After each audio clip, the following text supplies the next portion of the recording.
वहीं लाओस में होने वाली आसियान शिखर सम्मेलन में भारत और चीन के रक्षा मंत्रियों की ऐतिहासिक मुलाकात होने जा रही है। रक्षा मंत्री राजनाथ सिंह और उनके साथ चीनी समकक्ष डोंग जुन पूर्वी लद्दाख में सेना हटाने के बाद पहली बार मिलेंगे। ये बैठक दोनों देशों के बीच भरोसे और क्षेत्रीय स्थिरता के लिहाज से बेहद अहम मानी जा रही है।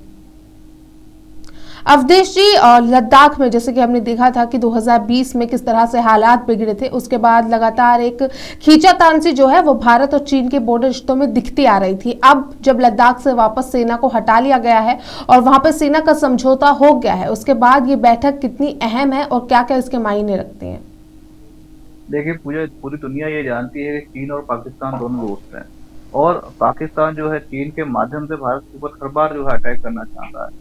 बीच में चीन की सेना ने हमारी जो सीमा है, भारत की जो सीमा है उसके ऊपर कब्जा किया था। कई जगह पे उन्होंने अपने गांव तक बसा लिए थे और कई सारे कैंप लगाए थे, जिसको भारतीय सेना ने हटवाया था। स्वयं पीएम मोदी ने इसके ऊपर एक्शन लेते हुए अपनी बयानबाजी करी थी। लेकिन मैं आपको बता दूं कि अगर ये मीट जो हो रही है कि दोनों देशों के जो रक्षा मंत्री मिल रहे हैं, तो कहीं ना कोई एक बड़ा रिजल्ट जो है एक भारत की सेफ्टी में, चीन की सेफ्टी में, दोनों के लिए फायदेमंद होगा।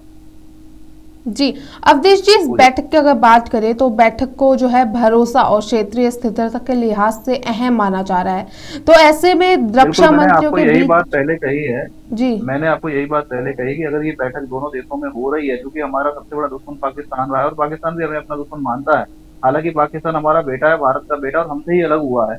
लेकिन पाकिस्तान हर बार चीन का फायदा लेके, चीन का सहारा लेके जो है हर बार भारत पर आक्रमण करना चाहता है। और चीन ने भी इस बात को एक्सेप्ट किया कि चीन में जो घोड़े हैं, गधे हैं, गधों की जो एक्सपोर्टिंग हो रही है वो पाकिस्तान से ही हो रही है ना।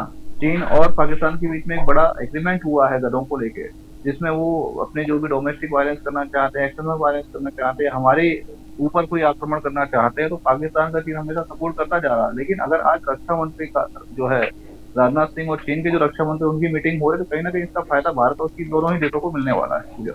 जी अवधेश जी, लेकिन इस मीटिंग की अगर बात करें तो मीटिंग से दोनों देशों के बीच किस प्रकार के नए समझौते या सैन्य समझौतों की संभावना दिख के आ रही है?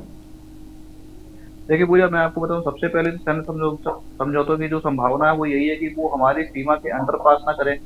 दूसरी संभावना ये हो सकती है कि जो पाकिस्तान के साथ चीन के संबंध हो सकता है कि बिगड़ रहा है, इसमें चीन हमारे साथ में कनेक्ट होना चाह रहा हो। क्योंकि आपने देखा होगा, पूरी दुनिया को ये पता है कि चीन और पाकिस्तान के संबंध बहुत अच्छे, और पाकिस्तान हर बार जो है चीन के माध्यम से हमारे ऊपर आक्रमण करना चाहता है।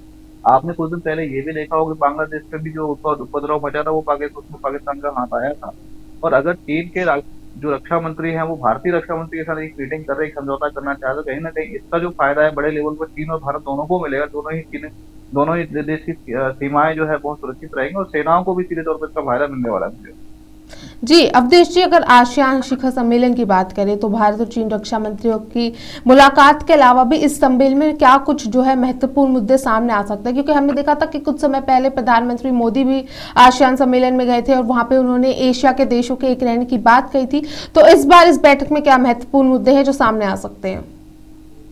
देखिए पूजा, मैं आपको बता दूं, ये जो सम्मेलन हो रहा है इसमें बहुत सारी चीजें देखी जा सकती हैं। अर्थव्यवस्था को लेकर देखा जा सकता है। चीन ने जिस प्रकार से कोरोना के बाद अपनी अर्थव्यवस्था को ऊपर हाईलाइट किया था, सबसे पूरे विश्व में जो है चीन सबसे उभर के अर्थव्यवस्था के रूप में आया। तो एक एजेंडा जो है भारत को सीखने को मिल सकता है। साथ ही सैन्य सुरक्षा हो गई, इम्पोर्ट एक्सपोर्ट हो गया, बिजनेस व्यापार हो गया। इसके साथ बहुत सारी जो है मेक इन इंडिया जैसी जो परियोजनाएं जो है प्रोजेक्ट पीएम मोदी ने यहाँ पे लॉन्च किए थे, उनके लिए एक बड़ा कॉन्सेप्ट जो है चीन के साथ एग्रीमेंट किया जा सकता है इस सम्मेलन में। पूजा जी अवधेश जी, आपका बहुत बहुत शुक्रिया।